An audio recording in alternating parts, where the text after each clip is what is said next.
ஒரே ஒரு சந்தோஷமான விஷயம் என்னென்னா 70% அந்த டிரான்ஸ்ஃபர்ஸ் வர்றது எல்லாம் பார்த்தீங்கன்னா 10 லட்சத்துக்குள்ளது தான் வருது. அதனால் இது வந்து பரவாயில்ல.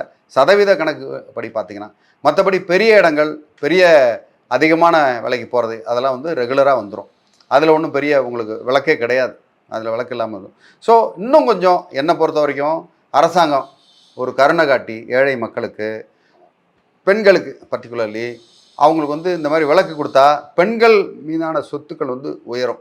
ஏன்னா ஆணும் பெண்ணும் சமம்னு போகிற அந்த காலத்தில் கொஞ்சம் பெண் உயர்ற வரைக்கும் பெண்களுக்கு இந்த மாதிரி பண்ணாங்கன்னா அந்த வீட்லேயே இருக்குன்னா இப்போ வந்து ஒரு சில பேர் என்ன பண்ணுவாங்க, ஆண் பேர்லேயே நம்ம வாங்கலாம் அப்படின்னு ஐடியா பண்ணுவாங்க. இதே வந்து ஒரு 2% 3% குறையுது, இதுனா வந்து 10 லட்சத்துக்கு 10,000 தான் வருது. அதை மாதிரி 1 லட்சம் 2 லட்சம் குறையுதுன்னா மேபி பெண்கள் பேரில் சொத்து வாங்குறதுக்கு உண்டான ஒரு விஷயம் வந்து நிறைய விஷயங்களை வந்து புரட்டி போடும்போது கண்டிப்பாக அப்போ ஒரு சமநிலைக்கு வரும். சமநிலைக்கு வரும்போது எல்லாத்தையும் சமமாக்கிடலாம் அப்படின்றது தான் என்னோட அபிப்பிராயம்.